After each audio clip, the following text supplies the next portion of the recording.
Capítulo 19. Desperté de pie ante el lavamanos con el grifo abierto. Tuve un momento de pánico total.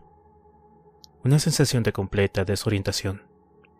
El corazón me latía desbocado mientras los párpados irritados temblaban en un intento de seguir el ritmo de sus latidos. El lugar no correspondía a nada. El lavamanos no tenía el aspecto que debía tener. Ni siquiera estaba seguro de quién era yo. En el sueño también estaba de pie delante del lavamanos con el grifo abierto, pero no era este en concreto. Me estaba frotando las manos, ensañándome con el jabón, arrancando de la piel cualquier mínimo rastro de horrible sangre roja, lavándome con agua tan caliente que me dejaba la piel rosada, nueva, aséptica, y el calor del agua contrastaba dolorosamente con el frío pasado en la estancia que acababa de dejar. La sala de juegos. La sala de matar. La sala de amputaciones secas y cuidadosas. Cerré el grifo y me quedé un momento apoyado en el frío mármol del lavamanos. Todo había sido muy real. Se parecía muy poco a cualquier otra clase de sueño que hubiera conocido. Y recordaba la estancia con suma claridad. Podía verla solo con cerrar los ojos. Estoy sobre la mujer, viéndola debatirse y tensarse contra la cinta aislante que la sujeta, observando cómo el terror asoma sus ojos vacíos hasta explotar en la más pura expresión de desesperación. Y siento que me invade esa gran y maravillosa oleada que impulsa el brazo que sostiene el cuchillo. Y así, mientras empuño el cuchillo para empezar. Pero esta no es la primera vez, porque debajo de la mesa hay otra, ya seca y pulcramente envuelta, y en el extremo opuesto hay una más, esperando su turno. El rostro convertido en la máscara de desesperanza más terrorífica de todas cuantas he visto jamás. Aunque se trata de algo en cierto modo familiar, innecesario. Esta negación tan completa de que exista cualquier otra posibilidad me impregna de una energía limpia y pura, más contagiosa que... 3. Esta vez son 3. Abrí los ojos. Me vi en el espejo. Hola, Dexter. ¿Otro sueño, amigo? Interesante, ¿no? Esta vez 3. Pero solo ha sido un sueño. Nada más. Me sonreí en un intento de mover los músculos faciales. Fracaso total. Y por delirante que hubiera sido, ahora estaba despierto y lo único que me quedaba de él eran una resaca y las manos mojadas. Lo que debería haber sido un placentero interludio de mi subconsciente me temía tembloroso, inseguro. Estaba lleno de temor ante la idea de que mi mente se hubiera alargado de la ciudad dejándome atrás para pagar el alquiler. Pensé en las 3 compañeras de juegos, cuidadosamente atadas, y sentí el deseo de volver allí y terminar lo empezado. Pero pensé en Harry, y supe que no podría. Estaba atrapado entre un recuerdo y un sueño, y no sabría decir cuál de los dos resultaba más atrayente. Esto ya no tenía ninguna gracia. Quería mi cerebro de siempre. Me sequé las manos y volví a la cama. Pero el pobre y disminuido Dexter ya no iba a conciliar el sueño. Me limité a tumbarme boca arriba y observar las sombras oscuras que surcaban el techo hasta que, a las 6 menos cuarto, sonó el teléfono. «Tenía razón», dijo Dev en cuanto descolgué. «No sabes lo bien que me sienta oírlo», dije, haciendo un gran esfuerzo para mostrarme tan brillante como era antes. «¿Y sobre qué tengo razón?» «En todo», dijo Dev. «Estoy en la escena de un crimen en Miami Trail. ¿Adivinas de quién se trata?» «¿Acerté?» «Es él, Dexter.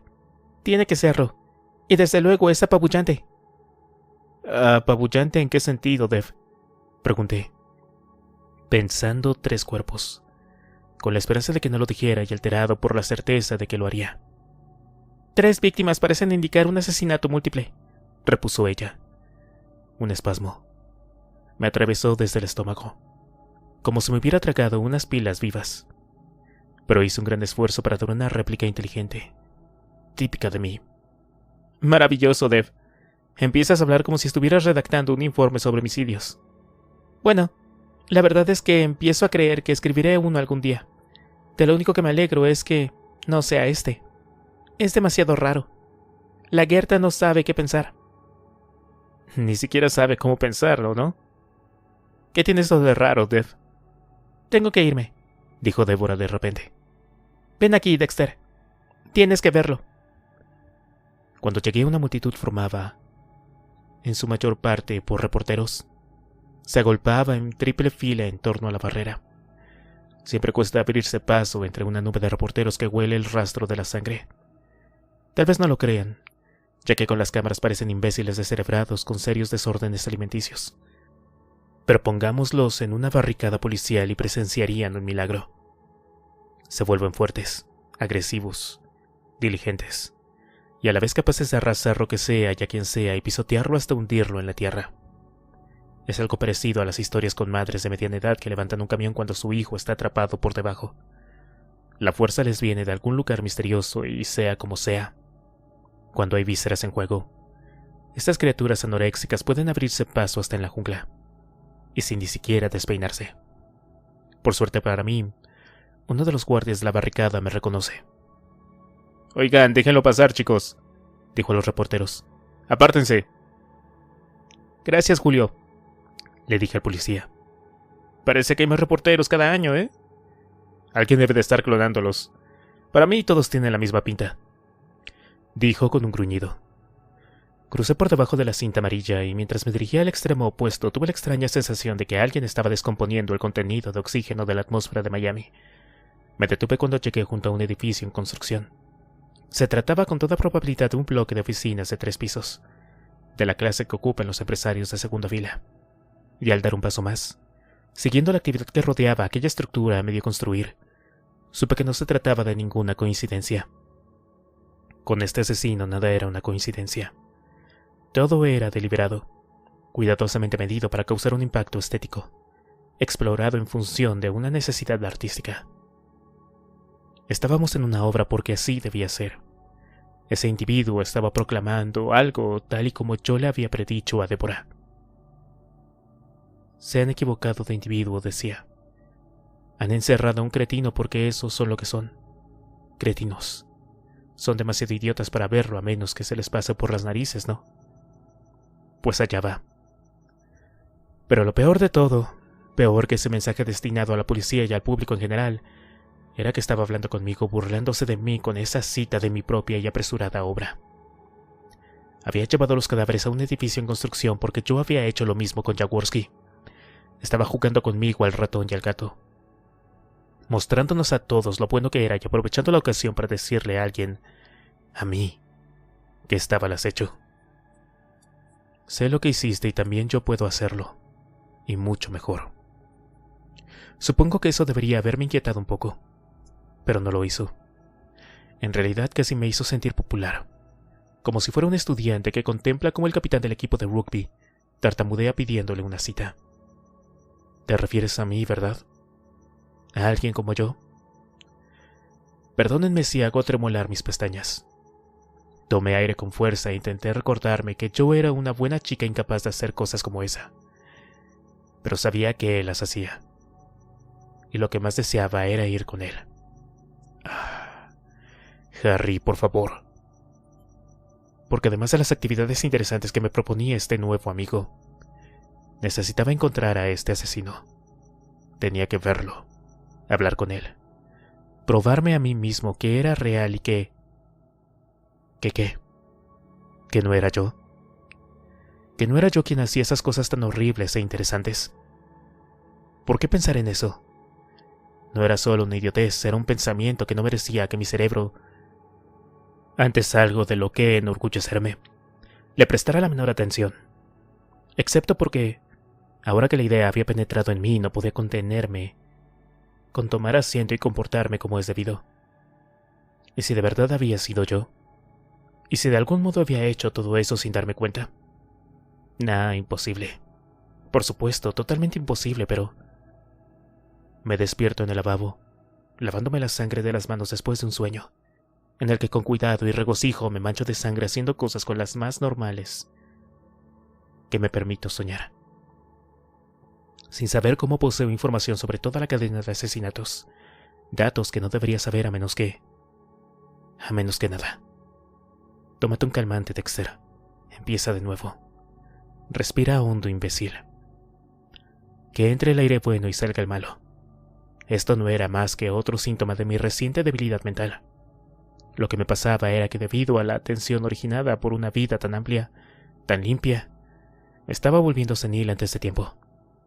Había experimentado un par de momentos de estupidez humana en las últimas semanas. ¿Y eso qué? Eso tampoco probaba necesariamente que fuera humano, ni tampoco que de repente tuviera sueños creativos. No, claro que no. Bien, no significaba nada de eso, entonces, ¿qué es lo que significaba? Había supuesto que me estaba volviendo loco, ni más ni menos. Los tornillos se caían a puñados. Muy reconfortante, pero si era capaz de suponer eso, ¿por qué no admitir la posibilidad de haber cometido toda una serie de deliciosos crímenes sin poder recordarlo, excepto en forma de sueños fragmentados? ¿Acaso la locura era más fácil de aceptar en la inconsciencia? Al fin y al cabo era solo un paso más en la carrera de sonambulismo. Andar en sueños, matar en sueños. Seguro que era más común de lo que creía. ¿Y por qué no? No cedía ya el asiento del conductor de mi conciencia al oscuro pasajero cuando a éste le apetecía salir a dar una vuelta. Tampoco suponía un paso tan enorme aceptar que lo que sucedía aquí era lo mismo, aunque de una forma ligeramente distinta. El oscuro pasajero se limitaba a llevarse el auto mientras yo dormía. ¿Cómo explicarlo de otro modo? ¿Qué me proyectaba astralmente en sueños y conectaba mis vibraciones con el aura del asesino debido a alguna conexión en una vida anterior? Sí, eso debía de ser. Tendría sentido. Si estuviéramos en el sur de California. En Miami no era un argumento muy convincente. Así pues, si entraba en esa obra a medio construir y descubría 3 cadáveres dispuestos de una forma que parecía querer decirme algo, tendría que considerar la posibilidad de que fuera yo el autor del mensaje. No tenía eso más sentido que creer que estaba conectado a alguna clase de party en un subconsciente que no conozco. Había llegado a la escalera exterior del edificio. Me detuve un momento y cerré los ojos, apoyándome contra la pared de hormigón. Estaba un poco más fresca que el aire y era áspera al tacto. Froté la mejilla en ella, sintiendo una mezcla de dolor y placer. No importaba lo mucho que deseara subir y ver lo que había que ver. Tenía las mismas ganas de no ver nada en absoluto. «Vamos, habla conmigo», susurré al oscuro pasajero. «Dime qué fue lo que hiciste». Pero no hubo respuesta. Por supuesto, al margen de aquel cocleo frío y distante habitual. Y eso no me servía de nada. Me sentía enfermo, atacado de un leve vértigo, perplejo, y no me gustaba sentir que sentía ese tipo de cosas. Realicé 3 prolongadas inspiraciones. Me incorporé y abrí los ojos. A unos 10 metros estaba el sargento Doakes mirándome, justo desde la escalera, con un pie en el primer peldaño. Su rostro era una máscara siniestra grabada con una curiosa hostilidad, como la expresión de un Rottweiler que quiere arrancarle los brazos, pero está levemente interesado en saber primero qué sabor deben de tener. Y había algo en su expresión que no había visto nunca en ninguna otra cara, excepto en el espejo. Era un vacío profundo y abisal capaz de penetrar entre la charada cómica de la vida humana y leer la letra pequeña al mismo tiempo. «¿Con quién hablas?», me preguntó mientras mostraba sus dientes brillantes y voraces. «¿Llevas a alguien escondido adentro?». Sus palabras y el tono en que las dijo me atravesaron por la mitad, reduciendo mi interior a gelatina. ¿Por qué elegir precisamente esas palabras? ¿Qué quería decir con alguien escondido dentro? ¿Acaso él sabía de la existencia del oscuro pasajero? Imposible. A menos que... Doakes sabía lo que era yo, del mismo modo que yo había reconocido a la última enfermera. Lo que llevamos dentro se abre paso entre el vacío cuando reconoce a otros de su calaña. ¿Acaso el sargento Doakes también cargaba a un oscuro pasajero? ¿Cómo era eso posible? ¿Un sargento de homicidios? ¿Un depredador como el siniestro Dexter? Increíble. Pero ¿cómo explicarlo de otro modo? No se me ocurría ninguna otra explicación y me limité a mirarlo fijamente durante un largo rato. Me sostuvo la mirada.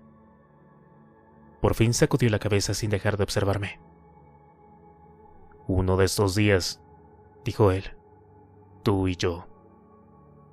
«Espero su invitación», le dije con toda la alegría que pude reunir, Mientras tanto, si me disculpa. Se quedó allí ocupando la escalera por completo y sin hacer otra cosa que mirarme a los ojos, pero finalmente asintió ligeramente con la cabeza y se apartó. Uno de estos días, repitió cuando le adelanté escaleras arriba. El impacto de este encuentro había servido para sacudirme al instante de toda aquella ola de autocompasión. Claro que no me dedicaba a cometer asesinatos en estado inconsciente. Dejando a un lado lo ridícula que era la idea, sería una pérdida increíble hacer esas cosas para luego no recordarlas. Debía haber alguna otra explicación, algo puro y simple. Seguro que en los alrededores había más de uno capaz de llevar a cabo obras tan creativas. Al fin y al cabo estaba en Miami, rodeado de criaturas tan peligrosas como el sargento Toux. Subí las escaleras a toda prisa, sintiendo como la adrenalina me invadía de nuevo, siendo casi yo mismo otra vez. Mis pasos avanzaban a un ritmo saludable, que obedecía solo en parte al hecho de estar escapando al del bendito sargento. Más que eso, estaba ansioso por ver este último ataque contra el bienestar público. Curiosidad natural, nada más. Y desde luego, no iba a encontrar huellas mías. Llegué al segundo piso. Ya habían colocado parte de los tabiques, pero la mayor parte del suelo seguía sin paredes. Cuando avanzaba por el descansillo hacia el área principal, vi a Ángel nada que ver inmóvil, agachado en el centro del suelo. Tenía los codos apoyados en las rodillas, las manos sosteniendo su cara, y se limitaba a mirar hacia adelante. Me paré y lo contemplé asombrado. Era una de las escenas más notables que había visto en mi vida. Un técnico de homicidios de Miami reducido a la inmovilidad por lo que ha hallado en el escenario de un crimen. En el hallazgo en sí era aún más interesante. Era una escena sacada de algún oscuro melodrama, un vodevil de vampiros. Al igual que en la obra donde yo había acabado con Jaworski, había un cargamento de cartón yeso envuelto en plástico.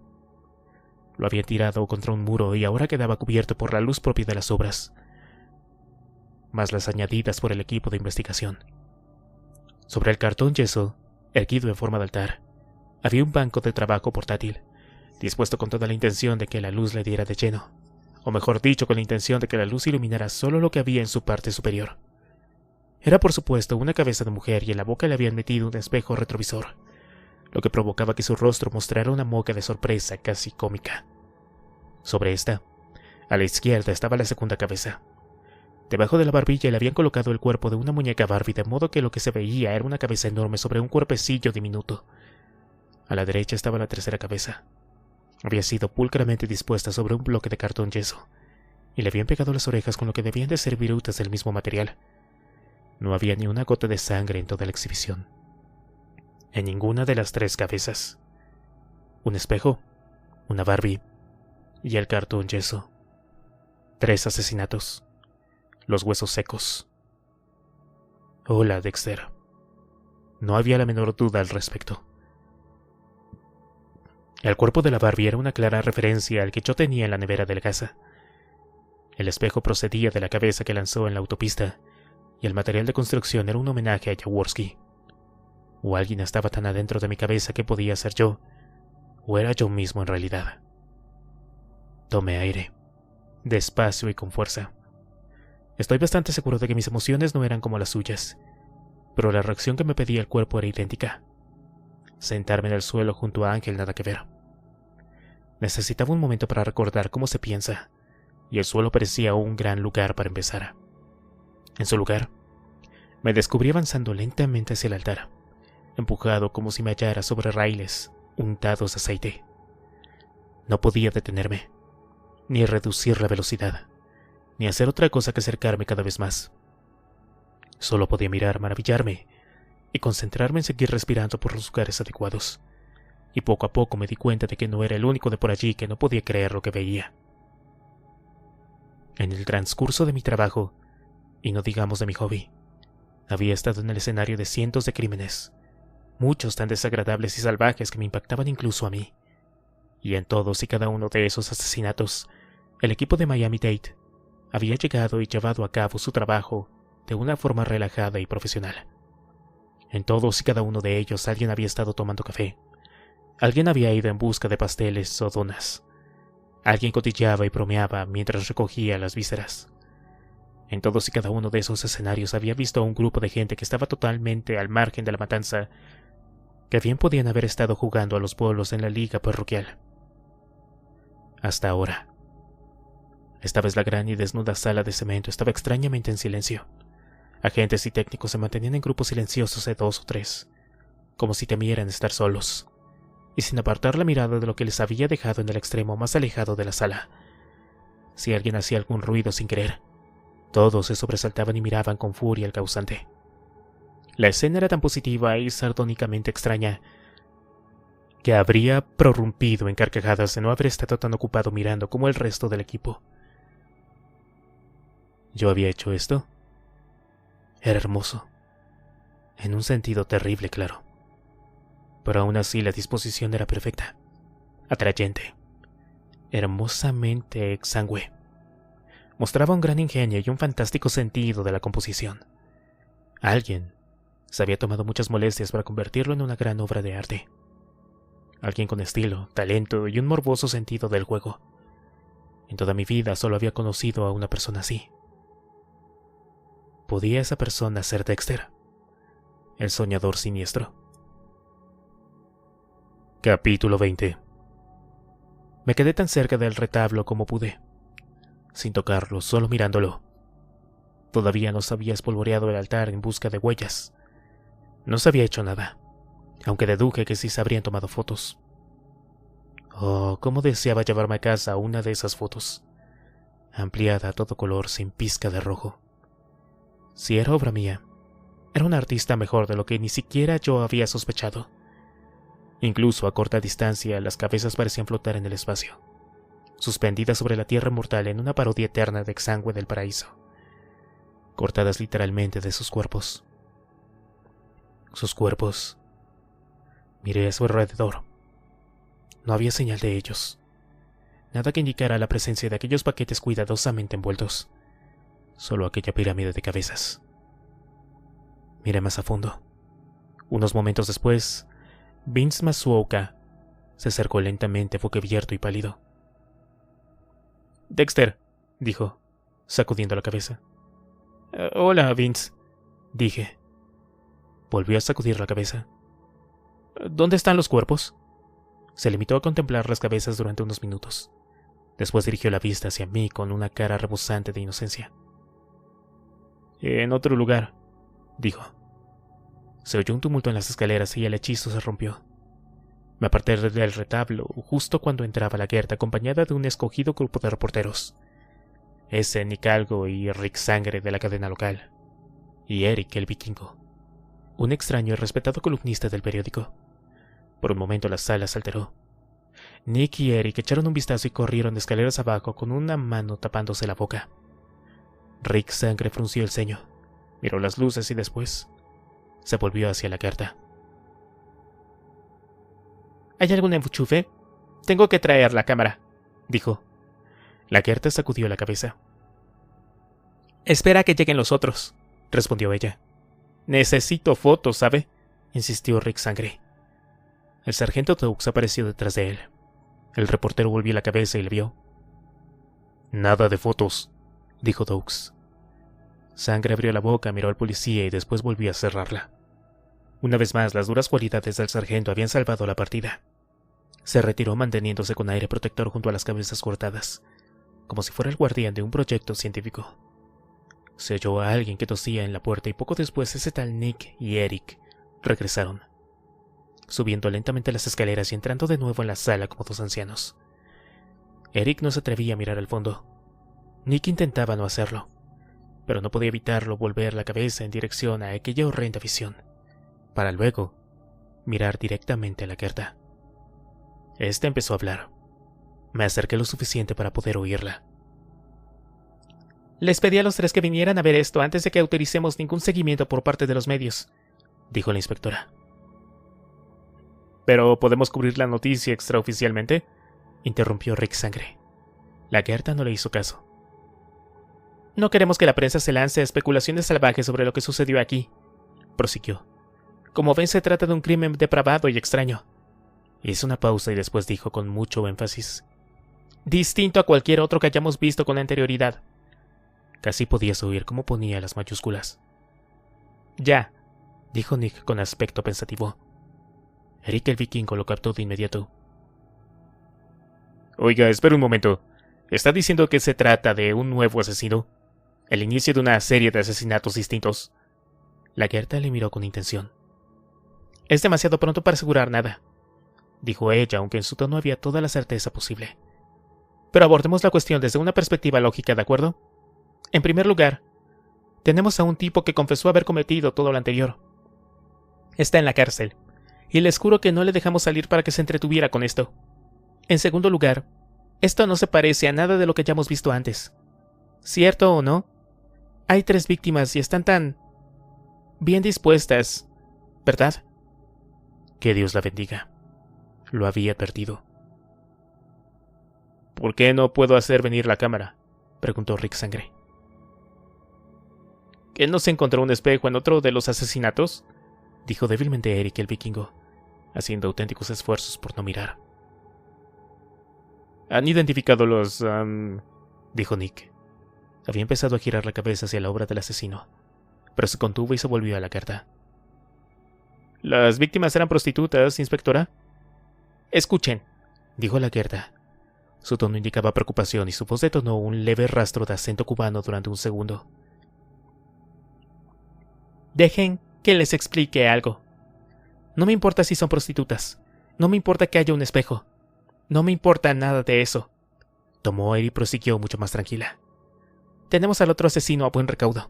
Tenemos una confesión. Esto es algo completamente nuevo. ¿De acuerdo? Eso es lo que importa. Pueden verlo. Es un caso distinto. Entonces, ¿por qué se le ha asignado también a usted?, preguntó Eric el vikingo con toda razón. Me rige. La Gerta demostró sus afilados dientes. Resolví el otro caso, afirmó. ¿Pero está segura de que estamos ante un nuevo asesino, inspectora?, preguntó Rick Sangre. Sin duda alguna. No puedo darles más detalles, pero tengo pruebas de laboratorio que lo confirman. Estaba seguro de que se refería a mí y sentí que me embargaba un cierto orgullo. Pero se parece, ¿no? La misma zona, la misma técnica general, empezó Eric el vikingo. La Gerta lo interrumpió. Es totalmente distinto. Totalmente. De manera que afirma con toda seguridad que McHale cometió los anteriores asesinatos y que esta es obra de otra persona, dijo Nick no sé qué. Al 100%, dijo la Gerta. Además, nunca dije que McHale fuera el responsable de los otros. Durante un segundo los reporteros olvidaron el horror de no tener fotos.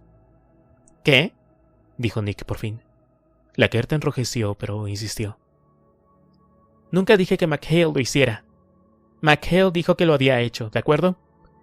¿Qué se supone que debo hacer? ¿Decirle que se largue? ¿Que no le creo? Eric el vikingo y Nick no sé qué intercambiaron una mirada llena de intención. Yo también lo habría hecho de haber tenido a alguien a quien mirar. En su lugar observé la cabeza situada en el centro del altar. No me guiñó el ojo, pero seguro que estaba tan alucinada como yo. Eso es una chorrada, murmuró Eric, pero su voz quedó cubierta por la sangre de Rick. ¿Le importa que entrevistemos a McHale?, preguntó Sangre, delante de una cámara. La llegada del capitán Matthews nos salvó de la respuesta de la Gerta. Sus pasos resonaron por los peldaños, y se quedó paralizado al contemplar nuestra pequeña exhibición artística. ¡Ay, por Dios!, exclamó. Su mirada se posó en el grupo de reporteros que rodeaba a la Gerta. ¿Qué coño están haciendo aquí, chicos?, preguntó. La Gerta miró a su alrededor, pero nadie se ofreció voluntario para responder. Yo los dejé pasar, dijo al final. Extraoficialmente, confidencialmente. Bueno, no dijo nada de confidencialidad, soltó Rick Sangre. Solo dijo extraoficialmente. La Gerta le miró con desdén. Extraoficialmente es sinónimo de confidencialidad. Fuera, vociferó Matthews. Oficialmente, y a voz sin grito. Fuera. Eric el vikingo carraspeó. Capitán, ¿está usted de acuerdo con Inspectora Lagerta de que se trata de una serie totalmente nueva de crímenes, obra de un asesino distinto? Fuera, repitió Matthews. Contestaré sus preguntas abajo. Bueno, necesito una conexión eléctrica, dijo Rick Sangre. Será solo un momento. Matthews hizo un gesto en dirección a la salida. Sargento Doakes. Doakes se materializó y tomó a Rick sangre del codo. Caballeros, dijo con su voz suave y terrorífica. Los 3 reporteros se volvieron hacia él. Vi cómo a Nick le costaba tragar. Después, los 3 giraron al unísono, sin decir palabra, y salieron en tropel. Matthew los vio marcharse. Cuando estuvieron lo bastante lejos como para que no lo oyeran, se volvió hacia la Gerta. Inspectora, dijo con una voz tan letal que parecía prendida de Doakes. Si le ocurre provocar esta clase de mierda, otra vez tendrá suerte de conseguir un empleo aunque sea de aparcacoches en Walmart. La Gerta se puso en un tono verde pálido y después de un rojo encendido. Capitán, solo quería... balbuceó. Pero Matthews ya había dado media vuelta. Se ajustó la corbata, se echó el pelo hacia atrás con una mano y bajó las escaleras tras los reporteros. Volví a contemplar el altar. No había cambiado, pero ya estaba empezando a espolvorearlo en busca de huellas. Después, lo desmontarían y analizarían las piezas. Pronto sería solo un bello recuerdo. Bajé las escaleras en busca de Deborah. En el exterior, Rick Sangre ya tenía la cámara en marcha. El capitán Matthews estaba bajo los focos con micrófonos apuntándole a la barbilla, ofreciendo la declaración oficial. La política de este departamento ha sido siempre dar autonomía al inspector encargado del caso, hasta el momento en que resulta evidente que una serie de errores de criterio cuestionan la competencia de dicho inspector. Ese momento aún no ha llegado, pero controlo de cerca la situación. Con todo lo que hay en juego para la comunidad. Vi a Deborah y me abrí paso hacia ella. Estaba en la barrera de cinta amarilla, vestida con el uniforme azul de patrulla. Bonito traje, ¿eh? Le dije. Me gusta, respondió. ¿Lo has visto? Sí, lo vi. También he visto al capitán Matthews discutiendo el caso con la inspectora Lagerta. Deborah contuvo el aliento. ¿Qué decían? Le di una palmada en el brazo. Me parece recordar que papá utilizó una vez una colorida expresión que lo define por completo. Le estaban abriendo un agujero nuevo en el culo. ¿Conocías la frase? Primero se quedó sorprendida, pero su semblante enseguida dio paso a la complacencia. Genial. Ahora sí que necesito tu ayuda, Dexter. ¿Qué acaso no te he estado ayudando ya? No sé qué crees que has estado haciendo, pero no basta. Oye, eso es injusto, Dev. Y no muy amable de tu parte, he de decir. Al fin y al cabo ahora estás en el lugar de un crimen y vestida de uniforme. ¿O acaso preferías el modelito sexy? Se estremeció. Esa no es la cuestión. Me has estado ocultando algo acerca de todo esto y quiero saberlo ya. Por un momento no se me ocurrió nada que decirle, lo que siempre resulta bastante incómodo. No tenía ni idea de que fuera tan perspicaz.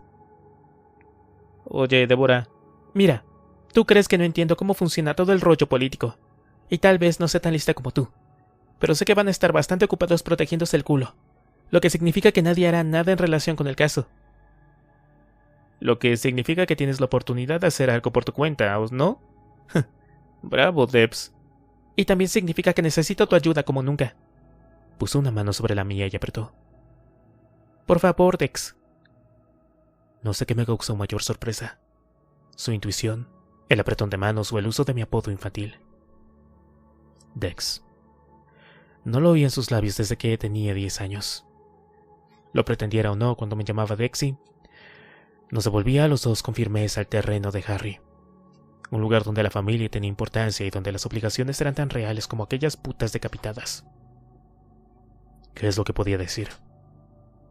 Claro. Claro, por supuesto, Deborah. Dexy. Casi me emocionó. Bien, dijo ella, pasando de nuevo al trabajo. Un cambio maravillosamente rápido que me dejó admirado. ¿Qué es lo primero que llama la atención en este momento? Preguntó, señalando con la cabeza hacia el segundo piso. La falta de cuerpos, dije. ¿Sabes si hay alguien buscándolos? Deborah me dedicó una de esas miradas de poli mundano. Versión amarga. Bueno, por lo que sea, hay más gente ocupada en alejar las cámaras que haciendo algún tipo de labor policial. Bien, dije. Si conseguimos encontrar los cadáveres, tal vez demos un pequeño salto hacia adelante. De acuerdo. ¿Dónde empezamos? Era la pregunta justa, lo que naturalmente me situó en desventaja. No tenía ni idea en dónde buscar. ¿Habría dejado los miembros en la sala donde cometió los crímenes? No lo creía. Me parecía sucio, y siempre imposible volver a usar esa estancia con aquellos restos dando vueltas por allí. Muy bien, entonces tendremos que suponer que el resto de la carne había ido a parar a otra parte. ¿Pero dónde? O tal vez, pensé mientras lentamente se hacía la luz en mi cabeza, la pregunta real debería de ser ¿por qué? La disposición de las cabezas obedecía a una razón. ¿Cuál sería la razón de colocar el resto de los cuerpos en otro lugar? ¿Simple ocultación? No. Con este tipo nada era simple. Y la ocultación no era una virtud que él apreciara demasiado, sobre todo ahora que se estaba exhibiendo un poco. Dada la situación, ¿dónde habría dejado las obras? ¿Y bien? Insistió Débora. ¿Qué me dices? ¿Dónde deberíamos de buscar? Sacudí la cabeza. La verdad es que no lo sé, dije despacio. Sea donde sea, está claro que forma parte del mensaje que quiere transmitir. Y no estamos seguros de que quiera decirnos realmente, ¿o sí? Mierda, Dexter. Mira, sé que quiere restregárnoslo en la nariz. De eso estoy seguro. Tiene la necesidad de decir que hemos cometido una tontería increíble y que, aunque no lo hayamos cometido, él sigue siendo más listo que nosotros. Y hasta el momento tiene razón, dijo ella poniendo de nuevo cara de mero. Así que, donde quiera que los haya arrojado, forma parte de su declaración de principios. Está clamando a gritos que somos idiotas. No me equivoco. Que hemos hecho una idiotez. Cierto. Un matiz importante. Por favor, Dev. Se te va a quedar la cara así. Mira, es importante porque supone una observación sobre el acto, no sobre los actores. Eso está muy bien, Dex. Así que lo que deberíamos hacer es acercarnos al teatro más próximo en busca de un actor con sangre hasta los codos, ¿no crees? Sacudí la cabeza. No, nada de sangre, Dev. Ni una gota. Es uno de los puntos más importantes. ¿Cómo puedes estar tan seguro? Porque no ha habido sangre en ninguno de los lugares anteriores. Es algo deliberado, y resulta vital para lo que se propone hacer. En esta ocasión su intención es repetir todas las partes importantes, haciendo hincapié en que... Bueno, ya he hecho esto antes para echarnos en cara lo que hemos... O bueno, lo que mejor dicho, no hemos visto. ¿No lo ves? Claro que lo veo. Tiene mucho sentido. ¿Y por qué no vamos a echar un vistazo al Office Depot Center? Tal vez haya vuelto a dejar los cadáveres en la red. Abrí la boca para emitir alguna réplica maravillosamente inteligente. La pista de hockey ciertamente no era el lugar adecuado. Buscar allí sería cometer un error total y obvio. Había sido un experimento. Algo distinto, pero sabía que no iba a repetirlo. Empecé a explicárselo a Dev. La única razón por la que repetiría la pista sería... Me quedé paralizado, con la boca abierta. Claro, pensé. Naturalmente. ¿Y ahora quién pone caras raras, Dex? Me quedé en silencio durante un segundo. Estaba demasiado ocupado intentando enlazar los pensamientos que me rondaban sueltos. La única razón por la que repetiría la pista de hockey sería para demostrarnos que hemos encerrado a un inocente. Dev, dije por fin. Por supuesto, tienes razón. La pista de hockey. Partes de premisas equivocadas, pero aún así... Es bastante mejor que llegar a conclusiones equivocadas, dijo ella corriendo hacia el auto. Capítulo 21. Te das cuenta de que se trata de un tiro al aire, ¿verdad? Dije. Lo más probable es que no encontremos nada de nada. Ya lo sé, dijo Dev. Y la verdad es que no tenemos jurisdicción aquí. Estamos en Broward. Y los chicos de Broward no nos tienen mucho cariño que digamos, de manera que... Dexter, por el amor de Dios, me cortó ella. Hablas como una colegiala. Quizá fuera cierto, aunque era muy poco amable por su parte decirlo. Y por otro lado, Débora estaba hecha un manojo de tensos nervios de acero. Cuando salimos de la autopista de Sawgrass y entramos en el aparcamiento del centro deportivo, apretó los dientes aún más. Casi podía oír cómo le crujía la mandíbula. Harriet la sucia, ¿eh? Dije para mis adentros, pero al parecer Dev me oyó. —¡Que te jodan! —me dijo. Llevé la mirada al rostro de granito de Débora al centro deportivo. Por un breve instante, con el sol de la mañana dándole de lleno, daba la impresión de que un enjambre de platillos volantes rodeaba el edificio. Se trataba, por supuesto, de la instalación de luces externas que brotaban del estadio como si fueran enormes setas de acero. Alguien debió de decirle al arquitecto que el efecto resultaba distinguido, juvenil y vigoroso a la vez, seguro. Y estoy convencido de que así era, al menos con la luz adecuada. Esperaba que no tardaran mucho en encontrarla. Rodeamos el edificio en busca de señales de vida. En la segunda vuelta vimos que un auto, un desvencijado Toyota, se acercaba a una de las puertas. La puerta del copiloto estaba ajustada con una cuerda que cruzaba la ventana y rodeaba la jamba.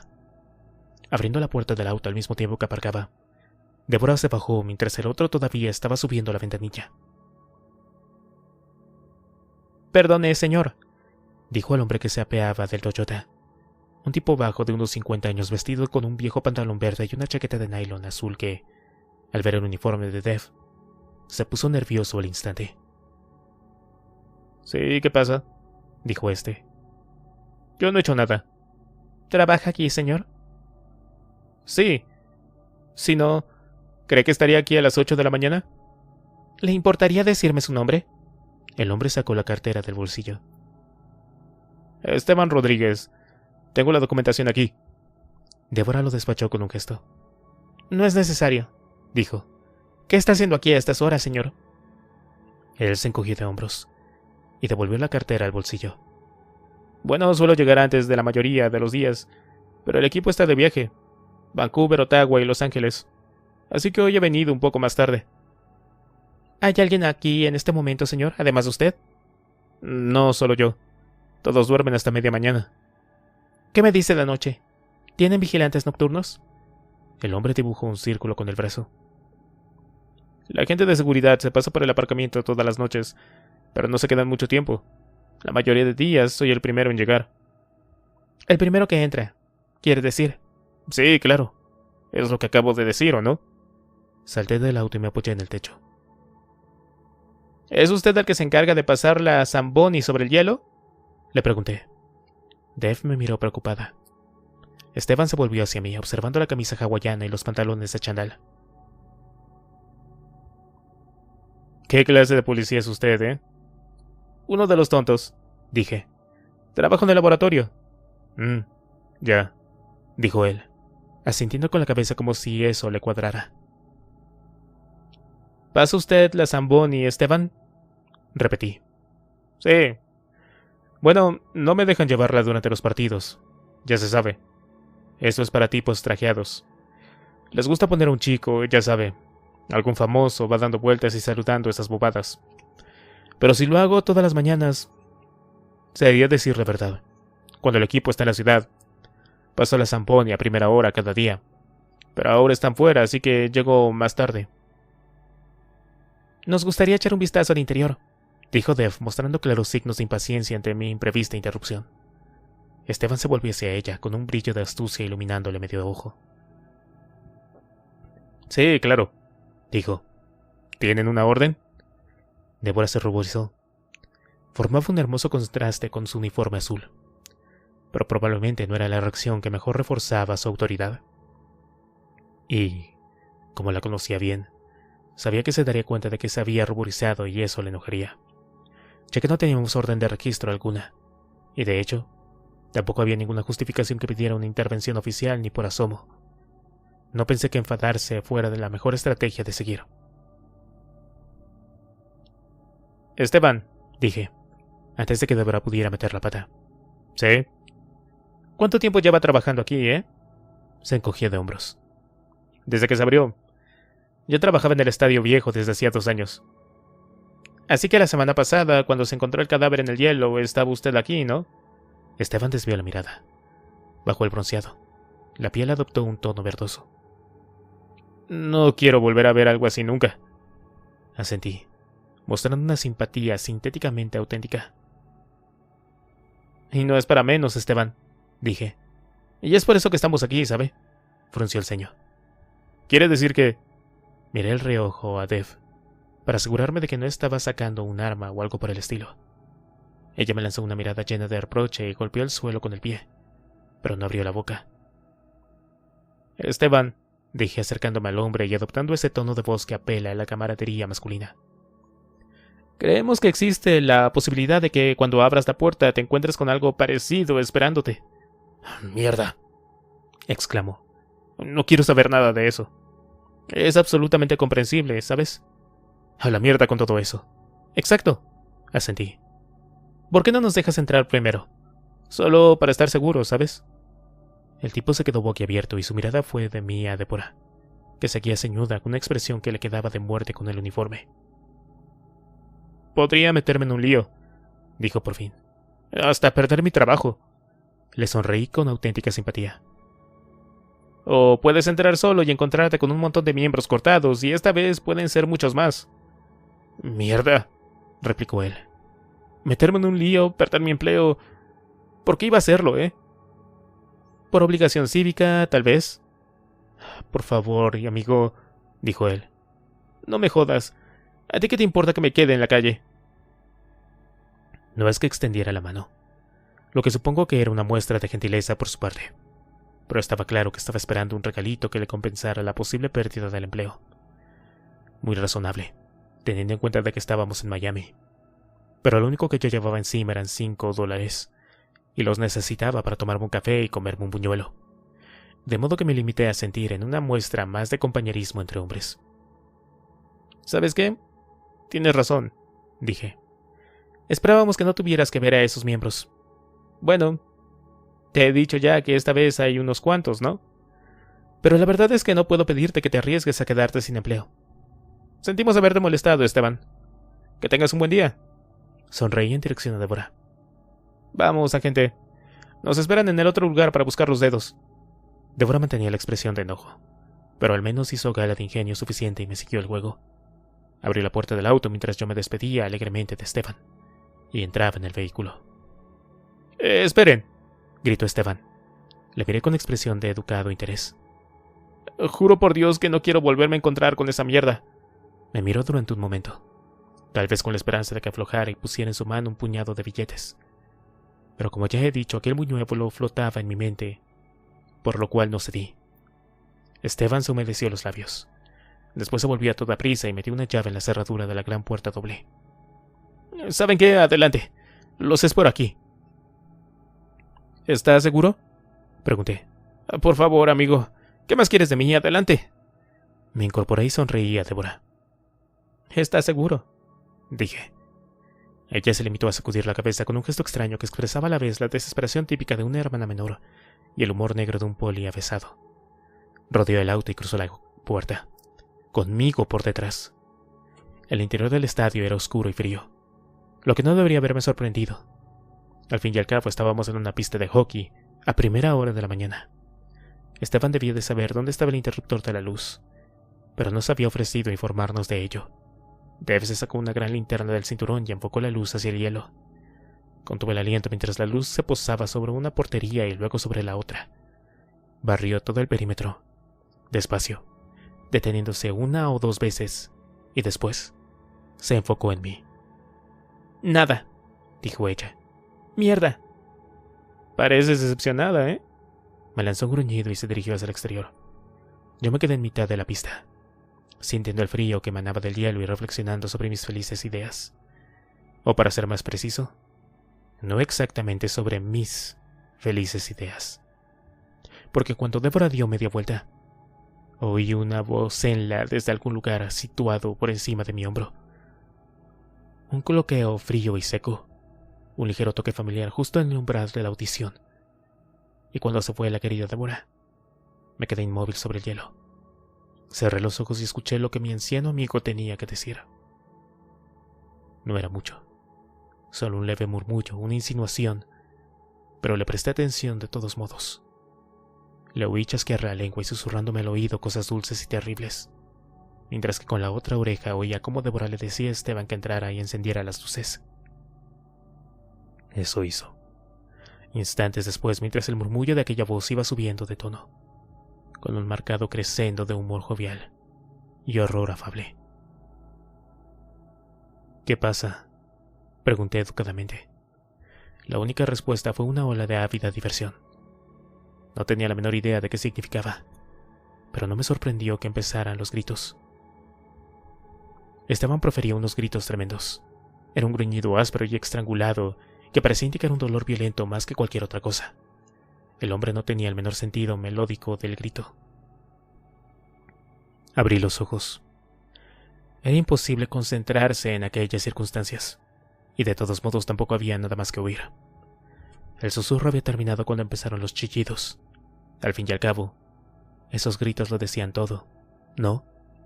Así que abrí los ojos justo a tiempo de ver a Esteban saliendo catapultado de uno de los armarios situados en el extremo opuesto de la pista y saltando hacia el hielo. Retrocedió, tambaleándose, resbalando sin dejar de proferir exabruptos en español hasta finalmente abalanzarse sobre la barandilla. A cuatro patas, se escabulló hacia la puerta entre gritos de pánico. Una pequeña mancha de sangre quebraba la blancura del hielo en el lugar donde había caído. Débora entró deprisa, con la pistola en la mano, y Esteban la apartó a un lado buscando desesperadamente la luz del día. «¿Qué sucede?», dijo Débora con el arma dispuesta a disparar. La di a la cabeza oyendo el último eco del cloqueo final, y con aquel horror aún sonando en mis oídos, comprendí inmediatamente lo que pasaba. «Creo que Esteban encontró algo», dije. Capítulo 22. La política policial, como con tanta insistencia había intentado transmitir a Dev, era algo resbaladizo y tentacular, y cuando agrupabas a dos organizaciones encargadas de ejecutar la ley que más bien se caían mal, las operaciones mutuas tendían a avanzar muy despacio, muy al pie de la letra, y con una gran cantidad de arrastres de pies, elaboración de excusas e intercambio de velados insultos y sutiles amenazas. Todo muy divertido de ver, claro, pero alargando los procedimientos solo un pelín más de lo necesario. En consecuencia, tuvieron que pasar varias horas desde la tremenda muestra de potencia vocal de Esteban hasta que las disputas jurisdicciones fueron resueltas. Y nuestro equipo se pusieron de verdad a examinar la feliz sorpresa que nuestro nuevo amigo Esteban había descubierto al abrir la puerta del armario. Durante todo ese tiempo, Débora se mantuvo mayoritariamente a un lado, haciendo un gran esfuerzo por controlar su impaciencia, pero sin conseguir ocultarla. Llegó el capitán Matthews con la inspectora Gerda a la saga. Saludaron a sus colegas del condado de Broward, el capitán Moon y el inspector McLegan. El intercambio de ideas, realizado en un tono demasiado formal para ser considerado verdaderamente educado, podía resumirse así. Matthews tenía la razonable sospecha de que el descubrimiento de 6 brazos y 6 piernas en Broward formaba parte de la investigación que llevaba a cabo su departamento relativa a 3 cabezas a las que faltaban de sus miembros encontrados en Miami-Dade. Afirmaba en términos que eran demasiado simples y amistosos, que parecían un poco rebuscado pensar que podían encontrarse primero 3 cabezas, y que acto seguido 3 cuerpos totalmente distintos aparecieron aquí por casualidad. Moon y McLegan, siguiendo su misma lógica, señalaron que en Miami se encontraban cabezas a todas horas, algo que en Broward resultaba algo menos habitual, y que quizá por eso no bromeaban con ello. Por otro lado, no había forma alguna de asegurar que ambas partes procederían de un mismo cuerpo hasta haber realizado ciertos análisis preliminares, que claramente les correspondían a ellos, ya que estaban en su jurisdicción. Por supuesto, no tenían ningún inconveniente en transmitir los resultados a sus colegas de Miami, y obviamente, eso resultaba inaceptable para Matthews. Explicó con sumo detalle que la gente de Broward no sabía qué debía buscar y por tanto, podía saltarse algo o destruir alguna prueba clave para la resolución del caso. Por supuesto, no por incompetencia o incapacidad. Matthews estaba bastante seguro de que, considerándolo todo, la gente de Broward era perfectamente eficaz. Afirmación que lógicamente no fue recibida con un ánimo de alegría y cooperación por parte de Moon, quien observó con cierto pesar que esto parecía implicar que su departamento estaba lleno de imbéciles de segunda fila. Llegados a este punto, el capitán Matthews estaba lo bastante enfadado como para replicar, en un tono excesivamente cortés: «Oh, no. De segunda fila nada. Estoy seguro de que la discusión habría terminado a puñetazos si no hubieran llegado los caballeros del Departamento de Policía de Florida para poder mediar la situación, o al menos la que se estaba gestando». El FDLE, Florida Department of Law Enforcement, es una especie de FBI local.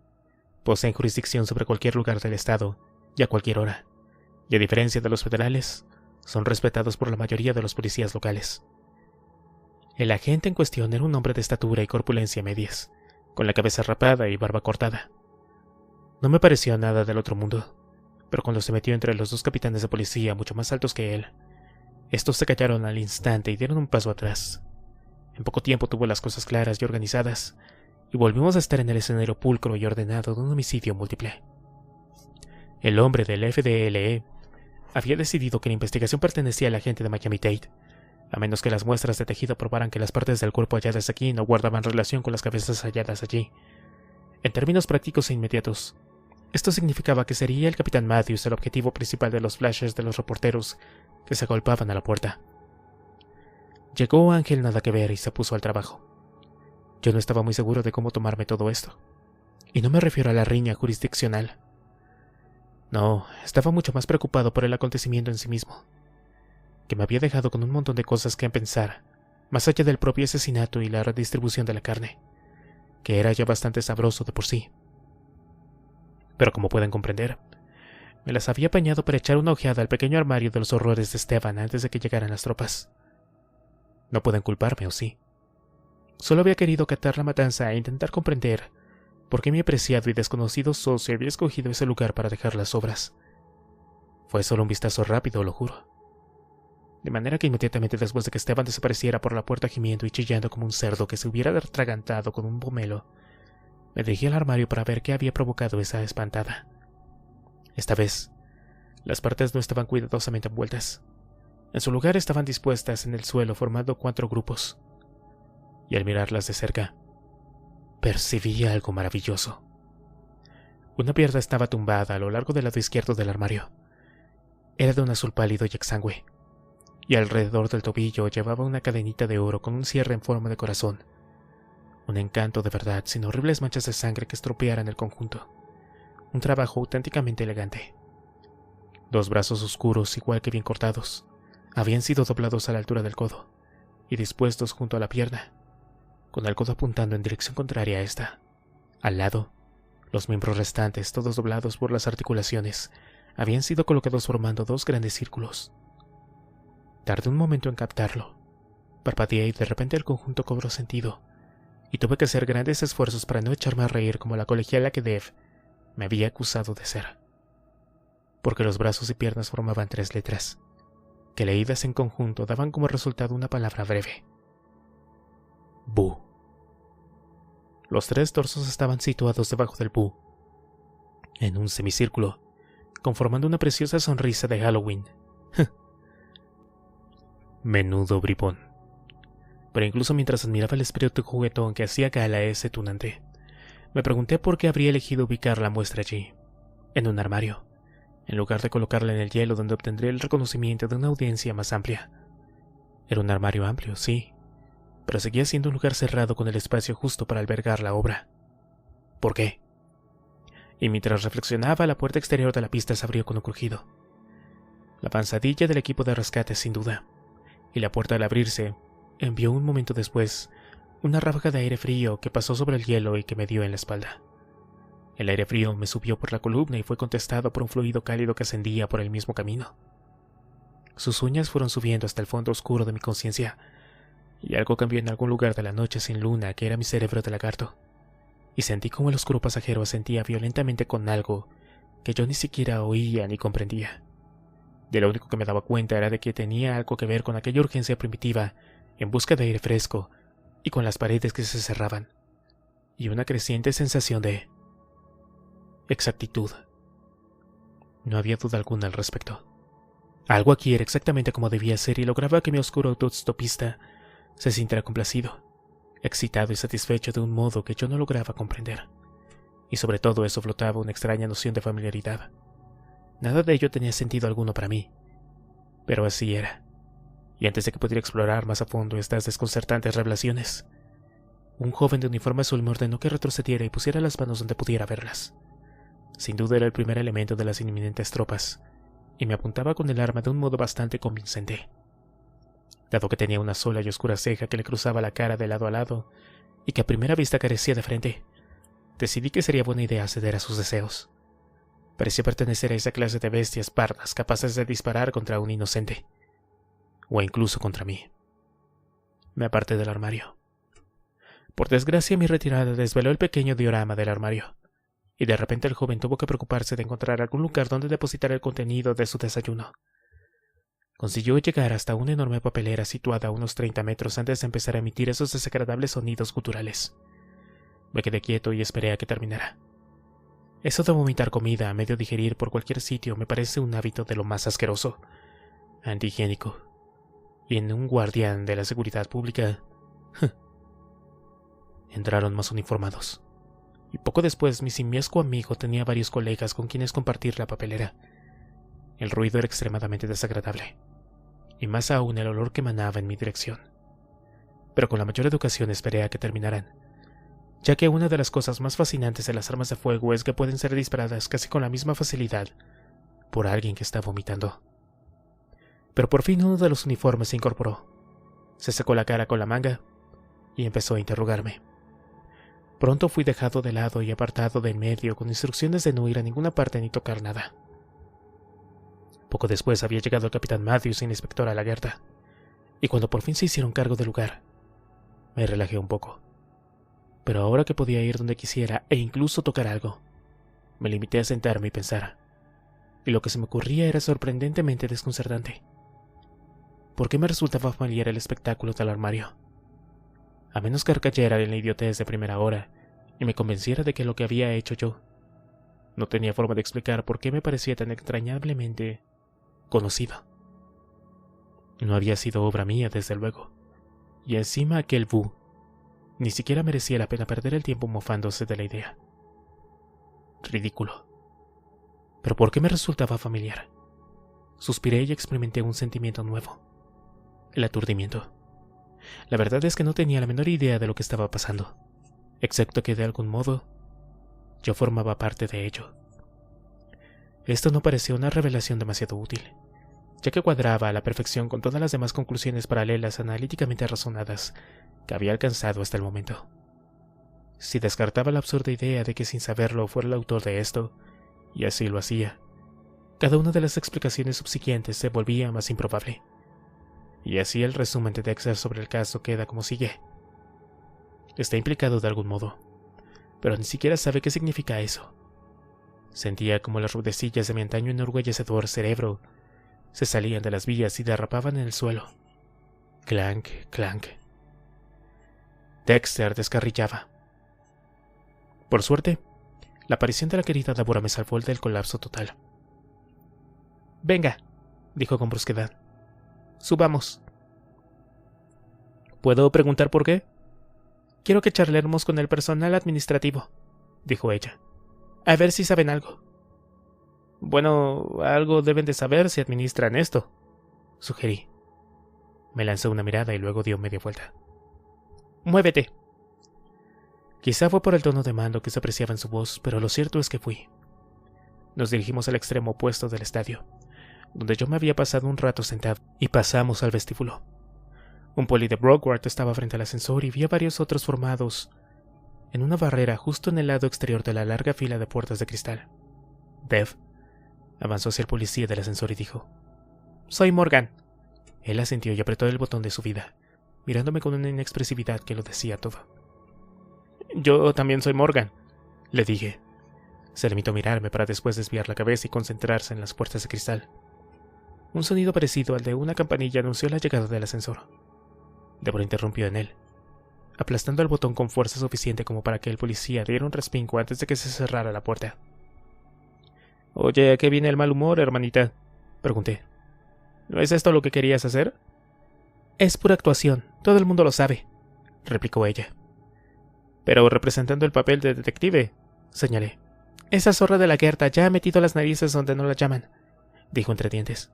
«En cuanto termine de dar vueltas por aquí, tengo que irme de servicio al barrio de las putas». «Ay, cielo. ¿Con el trajecito sexy otra vez?» «Sí, con el trajecito sexy», afirmó, y antes de que pudiera articular palabra alguna, llegamos a la planta de oficinas y se abrieron las puertas del ascensor. Salí detrás de Dev. No tardamos mucho en encontrar la zona de personal, donde los administrativos habían recibido instrucciones de esperar hasta que Su Majestad, la ley, tuviera tiempo para dedicárselo a ellos. Había otro policía de Brockward, apostado en la puerta de la sala. Supongo que con la intención de asegurarse de que ningún miembro del personal saliera a tomarse un café en dirección a la frontera canadiense. Deborah saludó al policía con un gesto y entró en la sala. Troté tras ella sin demasiado entusiasmo, y dejé que mi mente volara hacia los problemas que tenía. Un momento después, Dev me hizo un gesto con la cabeza mientras conducía a un joven hosco, con la cara grasienta y el pelo largo y feo hacia la puerta. De nuevo lo seguí. Resultaba obvio que le estaba apartando de los otros para interrogarlo. Una táctica muy recomendable. Pero para ser sinceros, no es que la idea me llegara al corazón. Sin saber bien por dónde, tenía la absoluta certeza de que ni una sola de esas personas podía realizar la menor contribución significativa. A juzgar por este primer espécimen, uno podía ser extensiva esta afirmación a toda su vida en general. Esto no era más que aburrido teatro policial, asignado a Dev porque, aunque el capitán creía que había hecho algo bueno, seguía considerándola una pesada. De manera que la había apartado, encomendándole una auténtica e inútil tarea policial que la mantuviera entretenida y fuera de su vista. Y a mí me habían arrastrado hasta allí porque a Dev le apetecía hacerlo. Supongo que quería ver cómo mis poderes extrasensoriales adivinaban que habían desayunado aquellos pobres corderitos de oficina. Una mirada de la piel de este joven bastaba para asegurar de que había tomado pizza fría, una bolsa de patatas y un litro de Pepsi. Le había estropeado el cutis y le había conferido un aire de vacua hostilidad. Sin embargo, seguí sus pasos mientras el señor Gruñón dirigía a Débora a una sala de conferencias de la parte trasera del edificio.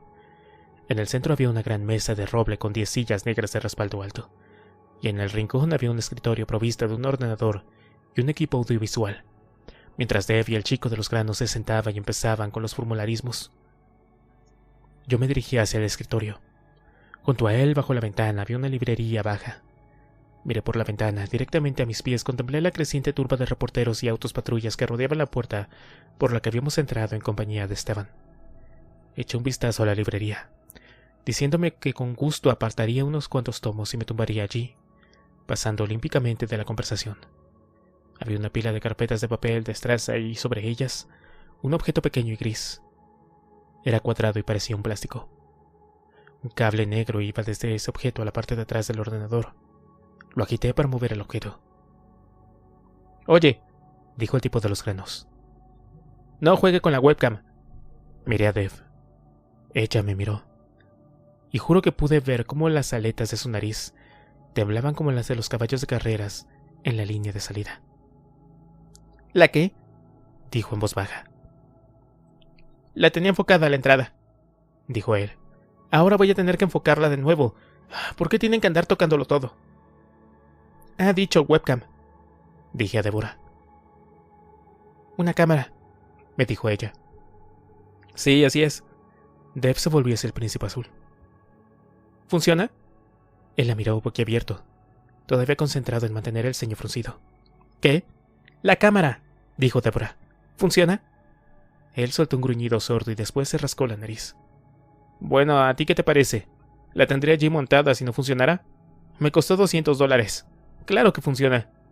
Miré por la ventana siguiendo la dirección a donde apuntaba la cámara, mientras él seguía rezongando. «Hasta tengo un sitio web y todo. cakehouse.com. La gente puede ver el equipo cuando entra y cuando sale». Débora se acercó a mí, y su mirada siguió la mía. «Enfocaba la puerta», dije. «Ya», repuso nuestro feliz amiguito. «¿Cómo va a ver la gente las entradas y salidas del equipo si no?». Débora le miró fijamente. Unos segundos después el chico enrojeció y bajó los ojos hacia la mesa. «¿La cámara estaba encendida anoche?». No levantó la cabeza. Se limitó a murmurar. «Claro, bueno, supongo». Débora se volvió hacia mí. Sus conocimientos informáticos se reducían a saber lo suficiente para rellenar informes de tráfico estandarizados, y sabía que yo tendría un poco más del tema. «¿Cómo está programada?», pregunté a la coronilla del equipo, que seguía cabizbajo. «¿Las imágenes se archivan automáticamente?». Esta vez sí que levantó la mirada. Supongo a que se debió a que utilicé el verbo archivar. «Sí», dijo él. «Las imágenes cambian cada 15 segundos y la anterior pasa al disco duro. Normalmente las borro en la mañana». En ese momento Débora me apretaba el brazo con tal fuerza que creí que me rompería la piel. «¿Las has borrado esta mañana?», le preguntó. El chico desvió la mirada. «Claro que no. Llegaron ustedes con todos esos gritos y golpes. Ni siquiera he podido abrir el correo». Débora me miró. «Bingo», dije. «Acércate», ordenó Débora a nuestro desgraciado amigo. «¿Cómo?». «Que vengas», repitió ella. El chico se levantó despacio con la boca abierta y sin dejar de frotarse los nudillos. «¿Qué?». ¿Serías tan amable de acercarse, señor? Débora ordenó, con auténtico estilo de policía veterano, y él se puso lentamente en marcha e hizo lo que le pedía. ¿Podemos ver las imágenes de anoche, por favor? Él clavó la vista en el ordenador y luego a mi hermana. ¿Para qué? Preguntó. La inteligencia humana es inescrutable. ¿Por qué? Dijo Débora muy despacio y enfatizando cada palabra. Creo que podrías haberle sacado una foto al asesino. La miró, parpadeó y luego enrojeció. No puede ser, exclamó. Puede ser, contradije yo. Asombroso, susurró. No es tan de cachondeo, ¿no? Perdón. Bueno, ya me entienden, enrojeció aún más. ¿Podemos ver las fotos?, dijo Dev. Él se quedó inmóvil durante un segundo. Después, se dejó caer en la silla y movió el ratón. De inmediato la pantalla cobró vida, y el chico se lanzó a teclear y a clicar el ratón con furia.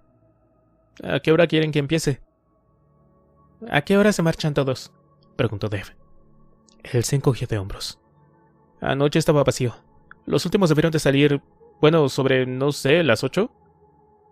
Empieza a medianoche entonces, dije, y él asintió. De acuerdo. Trabajó en silencio durante unos minutos y después murmuró. Venga, son solo 600 megahercios. Dicen que con eso basta, pero va tan lenta y... no. Ya está, dijo de repente. En el monitor apareció una imagen oscura. El aparcamiento vacío de abajo. Bien, medianoche, dijo él, con la vista fija en la pantalla. Tras 15 segundos, la imagen se cambió por otra idéntica. ¿Tenemos que ver 5 horas de esto?, preguntó Dev. Avanza rápido, dije. Busca faros o algo que se mueva. De acuerdo, dijo él. Hizo unos cuantos movimientos rápidos y las imágenes empezaron a pasar por segundos. Al principio no variaban mucho. El mismo aparcamiento oscuro, alguna luz brillante en el borde de la imagen. Tras unas 50 fotos, una imagen saltó a la vista. ¡Un camión!, exclamó Débora. El gilipollas que teníamos por mascota sacudió la cabeza. Son los de seguridad, dijo él.